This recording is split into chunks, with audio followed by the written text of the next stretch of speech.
జగన్నాథం ఏడుస్తున్న రమకేసి చూశాడు. ఆమె వీపు మీద చెయ్యి వేసి, రమా అని మృదువుగా పిలిచాడు. ఆమె మాట్లాడలేదు. రమా, ఒక్క మాట చెప్పనా అన్నాడు మళ్ళీ. ఏంటి చెప్పండి అంది అలాగే బోర్లా పడుకొని. ఇక్కడికి వచ్చి నిన్ను చూసినప్పటి నుండి నాలో ఒక శాంతి రేగింది. ఇంతవరకు ఏ సందేహాలు లేకుండా కులాసాగా ఉండే జీవితాన్ని గడిపేస్తున్నాను.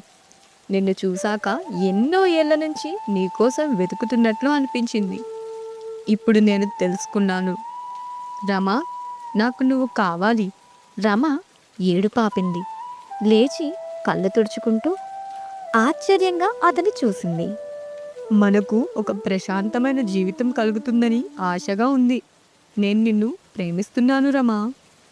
నిజంగానా? నమ్మలేని కళ్ళతో అడిగింది రమ. నిజం, నన్ను నమ్ము రమా. నిన్ను పెళ్లి చేసుకుంటాను. నీకిష్టమేనా మరి? బర్మా, సింగపూర్ ఎక్కడికి వెళ్ళరా? వెళ్ళను, నువ్వు నా భార్య అయితే. ఆమె అతని కళ్ళల్లోని నిజాయితీని చూసింది. ఆనందం ఎక్కడి నుంచో వచ్చి ఆమె ముఖాన్ని కౌగలించుకుంది.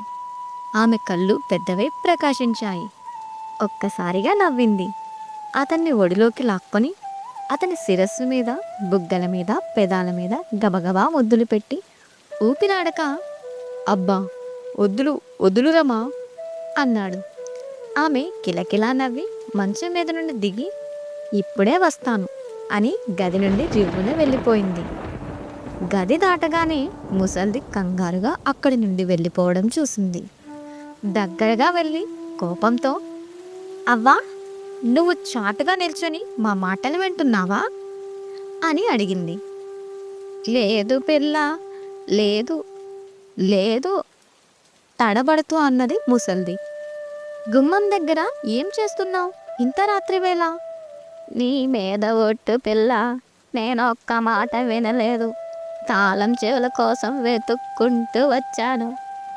అలాగా?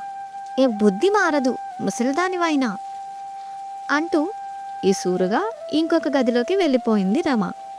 జగన్నాథం ఒక్కడు గదిలో మంచం మీద కూర్చొని ఆమె కోసం నిరీక్షిస్తున్నాడు. అతని మనసు ఎంతో తేలికైంది. వర్షం ఎక్కువైంది. రేకు మీద చినుకుపడిన శబ్దం కూడా ఎక్కువైంది. కొంతసేపటికి రమ గదిలోకి వచ్చింది. అతను లేచి ఆమెను మంచం మీద పడుకోబెట్టి పక్కనే కూర్చున్నాడు, ఆమె కళ్ళల్లో చూస్తూ. నువ్వు అమాయకురాలివి రమా. ఇంక నిన్ను ఎప్పుడూ ఏడవనివ్వను. ఏడుపు నీ బ్రతుకులోకి రానివ్వను. ఆమె తన చేతివేళ్లను అతని చేతివేళ్లలో పోనిచ్చి, మీరు నన్ను తప్పక పెళ్లి చేసుకుంటారు కాదు? ఇక్కడి నుంచి వెళ్ళిపోతాం కదా? తప్పకుండా. ఈ వర్షం తగ్గగానే బయలుదేరి వెళ్ళి అన్ని ఏర్పాట్లు చేసి ఒక వారం రోజుల్లో నిన్ను తీసుకువెళ్ళిపోవడానికి వస్తాను. మీరు రాకపోతే? మీరు రాకపోతే భయంగా అడిగింది రమ. ఎందుకు రాను రమా? నీకు ఎటువంటి అనుమానం అవసరం లేదు. అయితే ఒట్టేయండి అతను నవ్వుతూ. ఒట్టు. ఒట్టేవేశాడు. నువ్వు చాలా అలసిపోయావు. కాసేపు నిద్రపోరమా. మీరు? నేను ఇలాగే కూర్చొని ఆలోచిస్తూ ఉంటాను. నాకు కాపలా కాస్తుంటారా అని నవ్వింది రమ కన్నులు మూసుకొని. అవును, ఎవరి సొమ్మును వాళ్ళే భద్రంగా చూసుకోవాలి కదా. పెంకిదనంతో వికసించడానికి ఒప్పుకొని ఎర్రని మొగ్గల్లాగా ఉన్నాయి ఆమె పెదాలు. జగన్నాథం వంగి పెదవుల్ని మెల్లగా ముద్దు పెట్టుకున్నాడు. రమ అతని చేతులు తీసుకొని తన గుండెల మీద పెట్టుకుంది. అతని చేయి మీద తన చేయి వేసింది. ఈ చెయ్యి ఇలాగే ఉంచండి. ఇంక నాకు భయం లేదు. హాయిగా నిద్రపోతాను. అతను ఏవో కబుర్లు చెప్తూ ఉంటే వింటూ నిద్రలో జారుకుంది. జగన్నాథం ఆలోచనలోకి వెళ్ళిపోయాడు. అతని చేయి ఆమె గుండెల మీదనే ఉంది. గుమ్మం దగ్గర ఎవరో చప్పుడవుతున్నట్లుగా అనిపించింది. నిదానించి చూశాడు. ముసల్ది సైగ చేస్తోంది రమ్మని. రమకి నిద్రభంగం కాకుండా మెల్లగా తన చేయిని విడిపించుకుని చప్పుడు కాకుండా గది దాటి వెళ్ళాడు. ఎందుకవ్వా పిలిచావు? అమ్మాయి బాగా నచ్చిందా బాబు నచ్చింది అన్నాడు జగన్నాథం నవ్వుతూ. ముసల్ది వెక్కిలి నవ్వు నవ్వి, మహారాజులు మీరు, గొప్ప గొప్ప ప్రభువులు. జగన్నాథం రమలేస్తుందేమోనని, త్వరగా చెప్పు అవ్వా. ఆమె నమ్ముకున్న హస్తాన్ని ఆమె గుండెల నుండి తీయటం కూడా ఏదో దోషంలాగా అనిపించింది అతనికి. నువ్వే కాదు బాబు, ఎవరు చూసినా నచ్చిద్ది అన్నవాడే కానీ వేరు మాట పలికిన వాడు లేడు. ఒక రాత్రికి 200, 300 ఇచ్చిన మహారాజులు. అందరూ లాంటిది కాదు బాబు నా పిల్ల. వజ్ర వైడూర్యం. ఎవరిని పడితే వాళ్ళని గుమ్మమెక్కనివ్వదు. ఎంచుకోవడంలో దానికున్న తెలివి గొప్పది బాబు. మనసు కాకపోతే ఎంత గొప్పవాణ్ణైనా పొమ్మంటుంది. ఇంతకీ నువ్వు చెప్పేదేంటి? మరేం లేదు బాబు, నీకు ఎన్నాళ్ళు మనసైతే అన్నాళ్ళు అనుభవించు. నువ్వు లోటు చేస్తావా బాబు? మహారాజు బిడ్డవి. ఒక రాత్రికి 200 తక్కువ కాకుండా ఇస్తావు, నాకు తెలుసు. జగన్నాథానికి ఆ మాటలు తీరు అసహ్యంగా అనిపించింది. ఇదిగో రమని నేను పెళ్లి చేసుకోబోతున్నాను. ముసల్ది పక్కన నవ్వి, మాకు పెళ్ళేంటి బాబు? చూడు అవ్వ, రమ చాలా కష్టాలు పడింది. రమని నేను ప్రేమించాను, పెళ్లి చేసుకుంటానని మాట ఇచ్చాను. ఎర్రోడా అంటూ మళ్ళీ విరగబడి నవ్వింది ముసల్ది. ఏం అర్థం కాలే ఆమె నవ్వు జగన్నాథానికి. నువ్వు కూడా నమ్మేశావా బాబు? అదంతా నటన బాబు, నటన. ఎప్పుడు ప్రతి వాళ్ళ దగ్గర ఇలాగే కల్పించి చెబుతుంది.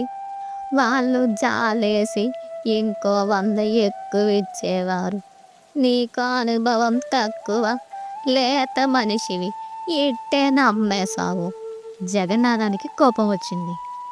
రమ మోసం చేయదు. సందేహంగా, తాను దిక్కులేని దానినని చెప్పింది కదూ. నువ్వు తన చిన్నప్పుడు ప్రేమించిన బుల్లోడిలాగా ఉన్నావంది కదూ. తండ్రి ఊరేసుకొని చచ్చిపోయాడు కాదు, ఎక్కెక్కి ఏడ్చింది కాదు అడిగింది ముసల్ది. జగన్నాథం స్తంభించిపోయాడు. అంతా నటన బాబు, నటన. ఇలాంటి తప్పుడు వేషాలు వెయ్యొద్దని ఎన్నోసార్లు చెప్పాను. ఏనాదు? జగన్నాథానికి అసహ్యంగా అనిపించింది. కోపంతో అతని కళ్ళు ఎర్రబడ్డాయి. అయితే ఈరోజు రాత్రి మీరు పిలిచి ఉండమన్నందుకు డబ్బు ఇవ్వాలి, అంతేనా? అంతే బాబు, ఒళ్ళమ్ముకని బతికే వాళ్ళం. మాకింకేం కావాలి బాబు? ఇందాక నా దగ్గరకు వచ్చి డబ్బు మాటలను అడుగు, నాకు సిగ్గేస్తోంది అని మరీ మరీ చెప్పింది. సరే అయితే అన్నాడు. జగన్నాథం గబగబా గదిలోకి వెళ్ళాడు. బద్దలవుతున్న అగ్నిపర్వతంలాగా ఉంది అతని మనస్సు. మంచం మీద నిశ్చింతగా పడుకున్న రమ విషపూరితమైన సర్పంలాగా కనబడింది. ఆమె పీక పిసికి చంపేయాలన్నంత కోపంతో మంచం దగ్గరికి వెళ్ళాడు. మళ్ళీ ఏమనుకున్నాడో తన పెట్టె నుండి పర్సు తీసి మంచం మీద విసిరాడు.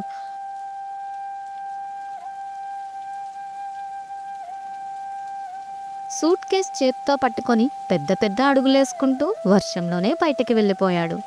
వెళ్ళిపోతున్నావా బాబు? సమాధానం చెప్పకుండా చీకట్లోకి వెళ్ళిపోయాడు. ముసల్ది విజయం సాధించినట్లు వికృతంగా ధ్వని చేసింది. రమకి మెలకువ వచ్చేటప్పటికి 5-6 గంటలు దాటింది. చావులోంచి, భయంలో నుంచి ఏదో కొత్త లోకంలోకి, కాంతిలోకంలోకి వచ్చినట్లు అనిపించింది రమకి. ఆమె కళ్ళు తెరుస్తూ చిరునవ్వు నవ్వింది. బయట వాన కురుస్తున్నా, చలి సూదుల్లాగా గుచ్చుకుంటున్నా ఆమెలో సూర్యుడి వెచ్చని తెల్లని కిరణాలను ప్రసరించాడు. పక్కకు చూసింది రమ. అక్కడ జగన్నాథం లేడు. లేచి గదంతా చూసింది. జగన్నాథం పెట్టె కూడా కనబడలేదు. కంగారుగా బయటకు వచ్చింది. ఆయనేరవ్వా అని అడిగింది. వెళ్ళిపోయాడు. వెళ్ళిపోయాడా? రమకి గుండె ఆగినంత పని అయింది. ఎల్లప్పుడూ నాతో చెప్పకుండా వెళ్ళడు అని ఉద్రేకంతో అంది. ముసల్ది మాట్లాడలేదు. ఎక్కడికి వెళ్ళాడు? ఏమో, నాకేం తెలుసు. పెట్టె పట్టుకొని పోయాడు. ఎందుకు ఇలా నిచ్చావవ్వా? నేను లేచే వరకైనా ఉంచలేకపోయావా? అంది ఏడుపు నాపుకుంటూ రమ. ఏమిటా కంగారు పిల్ల? నేను అంత తెలివి తక్కువ దాన్ని అనుకుంటున్నావా? అదిగో చూసుకో, మంచం మీద పర్సు వదిలేసి మరీ వెళ్ళిపోయాడు. డబ్బా? అవును. రమకి అనుమానం కలిగింది. నువ్వు ఇమ్మని చెప్పావా? చెప్పాను. నాకేం భయమా సిగ్గా? 4 రాళ్ళు లేని చోట జోరు మోసుకొని ఉండడం నాకు చేత కాదు పిల్ల అంది గర్వంగా ముసల్ది. పెదవులు నొక్కిపెట్టి, ఏం చెప్పావా ఆయనతో? ఎర్రోడు, నువ్వు ప్రేమించావని, నిన్ను పెళ్లి చేసుకుంటానని అన్నాడు. మరి నా గతేమిటి పిల్ల? నాకు మాత్రం ఎవరున్నారు పిల్ల? నువ్వు తప్ప. వాడిని తలుచుకొని చల్లగా పోదామని చూస్తున్నావా? నీదంతా నటనని చెప్తాను. వచ్చిన ప్రతి వాడి దగ్గర ఇలాగే వేషం వేస్తుందన్నాను. విషం తాగినట్టయింది అబ్బాయి మోహం. కాళ్ళ కింద భూమి బద్దలైపోతున్నట్లు అనిపించింది రమకి. దేవుడి మీద, మనిషి మీద విశ్వాసం తుడిచిపెట్టుకుపోయినట్లు అనిపించింది. కళ్ళు తిరిగి పడిపోతున్నట్లు ఆమె గోడను ఆనుకొని నిలబడింది. ముసల్ది వినయంగా, మగవాళ్ళ మాటలు నమ్మి చెడిపోకు పిల్ల. అప్పుడు నేను నిన్ను ఆదుకోకపోతే నీ గతి కుక్కలకి నక్కలకి కూడా పట్టేది కాదు. ఈ వయసులో 4 రాళ్ళు కూడా పెట్టుకోకపోతే ఇంకెప్పుడే పిల్ల? పోయి చూసుకో, నీ మంచం మీద పర్సుంది, ఎంతుందో చూడు. ముసల్ది పీకను దొంగముండా, పిచాచిముండా అంటూ రమ ఎర్రెక్కిన కోపంతో ముసలి దాని మీద పడబోయింది. ముసలి తప్పించుకొని పారిపోయింది. నా కొడుకుని నువ్వే చంపేశావు, నా బ్రతుకుని నువ్వే నాశనం చేశావు అని వెర్రిగా అరుస్తూ రమ తిన్నగా గదిలోకి వెళ్ళింది. మంచం మీద పర్స్ తీసి చూసింది. పర్స్ నిండా నోట్లు కుక్కి ఉన్నాయి. ఒకవైపు జగన్నాథం ఫోటో ఉంది. ఆ పర్సు పట్టుకొని అలాగే చూస్తూ నిల్చొని ఉండిపోయింది. ఆమె చేతులు వణుకుతున్నాయి. కనుల నుండి నీరు ప్రవహిస్తున్నాయి. ఒక్కసారిగా పరిగెడుతూ వీధిలోకి వచ్చింది. వర్షం సన్నగా కురుస్తోంది. ఆమె పరుగు సాగించింది. వానకి ఒళ్ళంతా తడిచిపోయింది. దూరంగా రైలు స్టార్ట్ అయిన శబ్దం వినిపించింది. ఆమె పరుగును వేగం పెంచింది. కనుచూపు మేరలో స్టేషన్ కనబడుతుంది. స్టేషన్కు రైలు వచ్చేసింది. పళ్ళు బిగబట్టి శక్తినంతా ఉపయోగించి ఒక్క పరుగులో స్టేషన్ చేరింది. బాబుగారు, బాబుగారు అనుకుంటూ ఒక్కొక్క పెట్టు వెతుకుతూ ఉంటుంది. రైలు కూత వేసింది. గార్డ్ విజిలేశాడు. బాబుగారు, బాబుగారు అంటూ రమ అరుస్తూ ఉంది. ఆఖరి పెట్టెలో కిటికీకి కొంచెం దూరంలో ఉన్న జగన్నాథాన్ని చూసింది రమ. బాబుగారు, ఇదిగో పర్సు. బాబుగారు, బాబుగారు, ఇదిగో పర్సు అంటూ లోపలికి విసిరేసింది రమ. జగన్నాథం రమని పోల్చుకోలేకపోయాడు మొదట. ఇంతలో రైలు కదిలింది. రైలుతో పాటు ఆమె కూడా పరిగెత్తుతూ, నేను మీ రమని, నేను మీ రమని, మళ్ళీ మీరు. ఆయాసంతో ఇంక మాట్లాడలేకపోయింది రమ. చీర మడతలో కాలు చిక్కుకుంది. ఒక్కసారిగా ముందుకు బోర్ల పడిపోయింది. జగన్నాథం తొందరగా వెళ్ళిపోయే రైలు కిటికీలో నుంచి ప్లాట్ఫామ్ మీదకి చూశాడు. నేలని కరుచుకొని బురదతో నిండిన బట్టలతో బోర్ల పడి ఉన్న రమని చూసి అతని మొహం బాధతో నిలబడింది. రైలు అప్పుడే చాలా దూరం వెళ్ళిపోయింది. జగన్నాథం చేతిలో ఉన్న పర్సును చూసుకున్నాడు. పర్సులో డబ్బులంతా ఎలా పెట్టింది అలానే ఉంది, కానీ ఫోటో మాత్రం లేదు.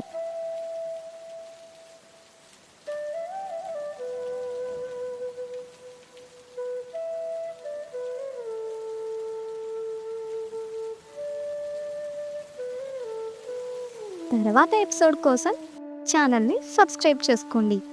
పక్కనే ఉన్న గంట సింబల్ని ఆన్ చేసుకోండి.